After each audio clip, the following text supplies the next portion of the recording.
మలయాళ beauty సంయుక్త మీనన్ మిగతా భాషల్లో ఏం సినిమాలు చేసిందనేది పక్కన పెడితే తెలుగులో మాత్రం లక్కీ హీరోయిన్గా గుర్తింపు తెచ్చుకుంది. ఎందుకంటే తొలి మూవీ భీమ్లా నాయక్, బింబిసారా, సార్, విరూపాక్ష ఇలా వరుసగా 4 సినిమాలతో హిట్ కొట్టింది. దీంతో టాలీవుడ్లో అదృష్ట కథానాయికగా అనిపించుకుంది. తాజాగా డెవిల్ సినిమాతో వచ్చింది. కాకపోతే ఇది అయితే హిట్ అనిపించుకోలేదు. ఇకపోతే ఈ ఏడాది 4 సినిమాల్లో హీరోయిన్గా నటించిన సంయుక్త మీనన్ కొత్తగా ఒక్కటంటే ఒక్క సినిమా కూడా ఒప్పుకోలేదట.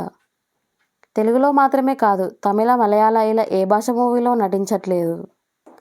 అయితే 2024లో పెళ్లి చేసుకోవాలని ఫిక్స్ అయిందని, అందుకే సినిమాలకు గ్రీన్ సిగ్నల్ ఇవ్వట్లేదని అంటున్నారు. సంయుక్త మీనన్ ప్రస్తుత వయసు 28 ఏళ్లు.